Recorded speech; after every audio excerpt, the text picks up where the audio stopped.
Olá, meus irmãos, bem-vindos ao canal Ministério Palavra do Senhor. Vamos dar continuidade ao estudo da Bíblia, meus irmãos. Hoje, capítulos 2 e 3, que são capítulos conjugados, em continuação do outro, das famosas cartas às igrejas, 7 igrejas da Ásia. Meu irmão, minha irmã, a primeira coisa que a gente tem que levar em conta aqui é que nesse contexto aqui a igreja estava nascendo, crescendo, sofrendo perseguições, os cristãos sofrendo perseguições, o evangelho perseguido, e outra coisa, havia muito combate ali ainda contra as heresias, o gnosticismo, né, o docetismo, que a gente já viu lá atrás, né? E aí e é interessante que começa a primeira carta que a gente vai ler, a carta à igreja de Éfeso, a igreja fala assim: ao anjo da igreja em Éfeso escreva. Entender que anjo, precisa entender que anjo é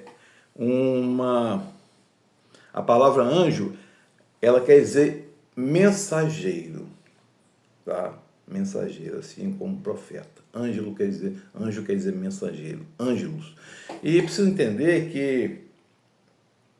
que esse contexto de anjo aqui não é aquele anjo como um ser celestial do trono de Deus, um ser celestial que traz mensagem. Não, esse anjo aqui é o líder da igreja, é o mensageiro. O que é o líder da igreja, meu irmão, minha irmã? O que é um líder da igreja? O que é um líder na igreja? O líder é aquele responsável, é lógico que além de administrar a parte eclesiológica da igreja, a eclesiologia da denominação da igreja, ela é responsável por levar a mensagem dada por Deus aqui nesse contexto. E hoje, o que seria esse anjo ou mensageiro? É o responsável por administrar a parte eclesiológica da igreja, a eclesiologia da igreja, e levar a mensagem do texto que está escrita na Bíblia. As mensagens que o anjo ou o líder tem que levar estão escritas na Bíblia. Ele busca a iluminação do Espírito Santo para entender, buscar o texto por trás daquele texto, ou seja, aplicar no contexto de hoje a mensagem que está atrás daquele texto ali que foi escrito naquela época. Primeiro, foi escrito para quem, onde e qual o contexto social. Ele tem que ver isso tudo. Então ele tem que ler o texto exaustivamente, aplicar o texto, quer dizer, entender o texto, explicar o texto e aplicar o texto nos dias de hoje. Então, o anjo é, naquele contexto de hoje, o responsável por levar a mensagem dada por Deus com a iluminação do Espírito Santo a partir dele. Tá? E vocês vão perceber, depois que nós terminarmos aqui, uma coisa interessante. Estas são as palavras daquele que tem as 7 estrelas em sua mão direita e anda com os 7 candelabros de ouro. Conheço suas obras, seu trabalho árduo, sua perseverança. Sei que você não pode tolerar homens maus, que pois aprova os que dizem ser apóstolos, mas não são. Descobriu que eles eram impostores. Você tem perseverado e suportado o sofrimento por causa do meu nome. Não tem desfalecido. Contra você, porém, uma conjunção adversativa, porém, né? Tenho isto. Você abandonou o seu primeiro amor. Lembre-se de onde caiu. Arrependa-se e pratique as obras praticadas no princípio. Se não se arrepender, virei a você e tirarei o seu candelabro do lugar dele. Então, meu irmão, está falando candelabro aqui, 7 estrelas na sua mão, candelabro, sua mão de ouro. Quer dizer, o ouro aqui significa soberania, poder de Deus, o soberano rei. Mas o 7 aqui, esse número 7, o tempo todo aqui em Apocalipse, quer dizer ação completa, perfeição, tá? E aí vai falar assim, mas há uma coisa a seu favor, você odeia as práticas dos nicolaítas como eu também as odeio. Nicolaíta, meu irmão, eram seitas heréticas que estavam na igreja naquela época e desenvolviam um sistema de transigência com a sociedade pagã, ou seja, pode tudo. Não, a igreja acolhe a todos, mas não a tudo. É isso que o Nicolaíta fazia, acolhia a todos e a tudo, né? Não é Conversão não é venha como você está e permaneça assim. Não. É venha como está, seja acolhido e mude. Né? Aí vem a carta a carta de Esmina, ao anjo da igreja que está em Esmina. Estas são as palavras do primeiro e último, que morreu e tornou a vida. Está falando de Cristo Jesus aqui, né? E aí, meu irmão, vai observar também que Esmina, ele tem uma coisa, vai também dizer assim: não tenha medo, você está prestes a sofrer. O diabo lançará alguns de vocês na prisão para prová-los. Até amanhã eu lhe darei a coroa da vida. Perseverar a coroa da vida, né? E aí vai dizer que conheço as suas blasfêmias, o que dizem judeus, mas não são. E aí vai para a igreja de Pérgamo. Ao anjo da igreja que está em Pérgamo, escreve: essas são as palavras que tem a espada afiada dos gumes. Sei onde você vive e está o trono de Satanás. Contudo, você permanece fiel ao meu trono. A palavra aqui está se referindo não a espada, não uma espada no sentido literal, mas a palavra de dois gumes. Tem que lembrar que está lá que a palavra do Senhor é uma espada, que ela corta a medula, né? Ou seja, o evangelho ele te confronta para te salvar, para depois te consolar, mas não para te confortar. Se uma pregação te conforta, meu irmão, tem alguma coisa errada com a pregação. Contudo, você permanece fiel. No entanto, outra vez, tem contra você algumas coisas. Você tem aí pessoas que se apegam ao ensino de Balaão, que ensinou a Balaque, a armar ciladas, Balaão lá do Antigo Testamento, né? Contra os israelitas induzindo a comer alimentos sacrificados aos ídolos, hein? E aí, meu irmão, minha irmã, aqui ensinou as mulheres midianitas, né? Balaão a seduzir os israelitas, né? Que Deus tinha todo um cuidado com isso. Não era que o povo israelita não pudesse, não é nada disso. Ali era para evitar a contaminação pela idolatria dos povos idólatras, tá? Assim como Israel foi chamado, o povo de Israel foi chamado para ser sacerdote, levar a mensagem para todo mundo, a igreja de Cristo hoje foi chamada para isso. Nós somos chamados para que somos todos hoje israelitas, judeus, não de nascença ou de etnia, mas a partir da convenção em Cristo Jesus e a partir da nação igreja. Tá? É da mesma forma que a gente não está ali para ser sacerdote, nós estamos para levar a palavra aos outros que não conhecem. Tá? Preciso cuidar, para a gente não, assim como Deus proibiu lá naquela época o casamento, para evitar a idolatria, nós hoje também não podemos, de forma alguma, ter um casamento com qualquer tipo de idolatria. Tá? Aí vem a carta da igreja de Tiatira. Ao anjo da igreja está em Tiatira, escreva: são as palavras dos filhos de Deus, cujos olhos são como chama de fogo, os pés como bronze reluzente. Conheço as suas obras. E aí, meu irmão, minha irmã, preciso entender aqui, pés e olhos de bronze significam aqui poder, né? Poder, né? Onipresença, onisciência, né? Conheço as suas obras, o amor, a sua fé e o serviço, a sua perseverança. Né? No entanto, tem como você isto: você tolera Jezabel, aquela mulher que se diz profetiza. Jezabel aqui não é que é Jezabel de Acácio está viva. Jezabel aqui é no sentido perverso da palavra mesmo. Prostituição, corrupção, né? Ela é como um epíteto, né? Da mulher que se destacou na congregação, mas para o mal, não para o bem, né? E aí vem embaixo, matarei os filhos dessa mulher. Então todos os gays saberão que eu sou aquele que sonda as mentes e os corações, retribuirei a cada um de vocês de acordo com suas obras. Aquele que vencer e fizer a minha vontade até o fim, darei autoridade sobre as nações. E aí vem falando de Jesus: ele as governará com um cetro de ferro e despedaçará com um vaso de barro, falando do poder de Jesus Cristo. E aí vai falar aqui a carta da igreja que está em Sardes. Ao anjo da igreja em Sardes escreva: estas são as palavras daquele que tem 7 espíritos de Deus e 7 estrelas. Conheço suas obras, você tem fama de estar vivo, mas não está. Esteja atento. Fortaleça o que resta e que suas obras que estavam para morrer, pois eu não achei obras perfeitas aos olhos do meu Deus. Lembre-se, você recebeu e ouviu, arrependa-se. Meu irmão, minha irmã, outra vez aqui, ele fala em 7 espíritos de Deus e 7 estrelas. Está falando de ação completa de Deus, de perfeição, meu irmão, minha irmã. Som completo de Deus e perfeição. Quem está vendo aqui, está mostrando aqui, tá? E aí vem... E aí, apesar de... Ele vai falar assim, lembre-se do que você recebeu e ouviu, obedeça e arrependa-se. No entanto, vocês têm aí ensaios uns poucos que nos contaminaram com as suas vestes. Está falando aqui da pureza do Evangelho, né? E de permanecer reto na saudável palavra, na sã doutrina, né?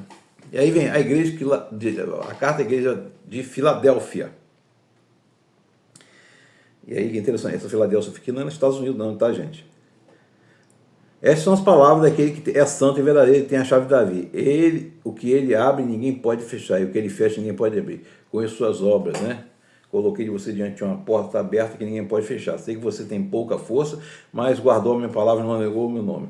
Veja o que farei com aqueles que são da sinagoga de Satanás, que se dizem judeus não são. São mentirosos. Outra vez aqui ele fala dos judeus no sentido aqui, não do judeu de etnia, ou de sangue, mas aqui nos judeus no sentido da pureza de Deus aqui, do Evangelho aqui, né? E aí,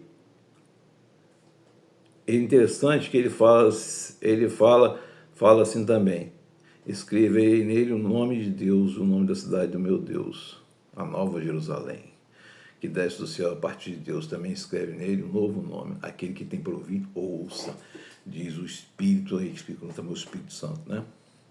E aí vem a carta à igreja de Laodiceia. As palavras são daquele que é testemunha fiel e verdadeiro, soberano criação de Deus. Conheço a sua obra. Sei que você não é frio nem quente. Melhor seria que se você fosse frio ou quente. Assim, porque você é morno, não é frio nem quente, estou a ponto de vomitá-lo da minha boca. Isso aqui é interessante, meu irmão, minha irmã. É aqui, eu vomitá-lo da sua boca em relação a nojo é uma coisa que faz mal, um evangelho, né, entre aspas, a palavra que está podre, a palavra mundana, que é esse falso evangelho, que é um evangelho podre, por isso que faz mal e vomita, tá? E aqui o Espírito Santo, através de João, usa esse vernáculo para entender o que é isso, tá? Repreendo e disciplino a quem amo, por isso, seja diligente e arrependa-se. Estou à porta e bato. Se alguém ouvir a minha voz e abrir a porta, eu entrarei e cearei com ele e ele comigo. Meu irmão, minha irmã, a gente já leu aqui e percebeu que todas as igrejas aqui, ao anjo da igreja aqui, ao mensageiro da igreja aqui, o cuidador da igreja, o pastor das ovelhas, está sendo advertido. Porque embora esteja ali falando alguns momentos de queda, e Deus exige a ação perfeita, completa. E toda vez que Deus fala isso aqui tem um sinal claro. Eles estão se afastando da palavra de Deus, tentando criar um novo evangelho, como Paulo lá em Gálatas fala, né? Que evangelho é esse? Que quem te persuadiu para você seguir outro evangelho que não é o verdadeiro, né? Paulo fala a Tito permanecer na sã doutrina. Todas as vezes que eles saem da sã doutrina, eles são repreendidos por Deus aqui. Aqui você tem que lembrar que as igrejas estão se formando, os cristãos aqui estão se formando, estão sob pressão, perseguição e ainda estão tendo problemas dentro da igreja. Então aqui ele está repreendendo a igreja através do seu mensageiro, do seu líder, para voltar a ensinar a sã doutrina. E ser cristão não é ser pacifista. Pacifismo é um ato covarde. Ser cristão é ser pacífico, pacificador. Por isso seremos chamados filhos de Deus, como está no Sermão do Monte, lá em Mateus 5. E meu irmão, minha irmã, ele está repreendendo o tempo todo aqui para voltar ao verdadeiro evangelho. Muita gente se aplica, diz que está aqui hoje, não, essas cartas foram escritas para aquela igreja, para os dirigentes daquela igreja. É lógico que todos nós vamos ver hoje muitas pregações e falsas, não há aqui julgamento nem nada, e falsas teologias, que teologia verdadeira é feita a partir da Bíblia e na Bíblia. A teologia serve a Bíblia e não a Bíblia serve a teologia, ao contrário, né? A gente pode identificar isso. Mas aqui a gente tem que tomar como como lição aqui o aprendizado de que a gente deve evitar se desviar dessa doutrina. Porque essas cartas não foram escritas para a gente hoje, mas a lição é: permaneçam firmes na sã doutrina, perseverar até o final. Então a gente pode eventualmente identificar uma ou outra igreja aqui, muita gente falou isso aqui, não é quente nem é frio, estou a ponto de vomitar. Não o que ele está dizendo aqui é aquilo que eu falei antes, está dizendo em aceitar tudo. Você nem é contra nem é a favor, fica no meio, né? A igreja acolhe todos, mas não acolhe tudo, né? E outra coisa que a gente tem que entender, ele fala aqui sobre repreendo e disciplina quem amo. A vontade de Deus, o amor de Deus é extremo, Ele quer que todos sejam salvos, Ele quer que a palavra verdadeira seja levada, mas Ele repreende, está repreendendo aqui por uma questão de amor, por uma questão de amor. Por isso, seja diligente e arrependa-se. Ele não está aqui.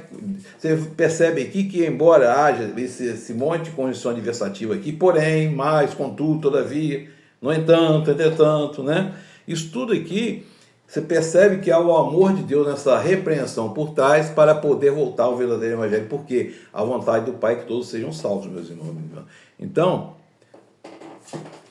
aplicar literalmente isso aqui ao dia de hoje já é um erro teológico e um erro de aplicação, porque não foram dirigidas às igrejas hoje, às comunidades de fé ou eclesiásticas de hoje. As comunidades de fé, as igrejas, as denominações cresceram, evoluíram, foram aprendendo muito ao longo de todo esse tempo, principalmente depois da reforma. Isso aqui é um entendimento. A reforma foi no sentido de esclarecer e dar acesso ao conhecimento e entender, né? Não no sentido de revolução, né? Embora tenha sido uma revolução. A gente não pode desconhecer que morreu muita gente na reforma. Mas aqui está falando desse entendimento. É reforma no sentido de entendimento. A gente tem que ter os olhos aqui para o entendimento do que é. Então, meu irmão, minha irmã, justamente por isso é que a gente não pode ficar aí sendo levado por vento de doutrina. Para evitar isso, seja diligente, arrependa-se, leiam a mensagem de Deus, leiam a palavra escrita de Deus, leiam o evangelho, meu irmão, minha irmã. Portanto, agora a gente já sabe que essas cartas são cartas de repreensão, não de condenação. Repreensão aos líderes e aqueles que compactuavam com os líderes, não de condenação, meu irmão, minha irmã. Até porque você vê que desde o nascimento da igreja, a igreja é imperfeita. A igreja é imperfeita, elas são imperfeitas, qualquer uma. Os homens são imperfeitos. Pé de laranja dá laranja, pé de limão. E igreja tem gente imperfeita. Então, meu irmão, minha irmã, que o Espírito Santo de Deus esteja sobre nós, nos conduzindo, nos iluminando sempre. E lembrar que está escrito em Gênesis 1, no princípio criou Deus os céus e a terra. Ele criou de forma perfeita em harmonia e impecável. Tudo, inclusive nós. Mas a queda corrompeu toda a natureza, né? A natureza gêmea em dois de parte até agora, para retornar à perfeição. Então, a gente deve buscar no processo de santificação, de poder de conversão, essa busca pela perfeição, para a gente tentar voltar a ser o menos imperfeito possível. E aqui, esse livro de Apocalipse é o retorno a Gênesis. Vai ser a completa restauração. Que o Espírito Santo de Deus esteja sobre nós.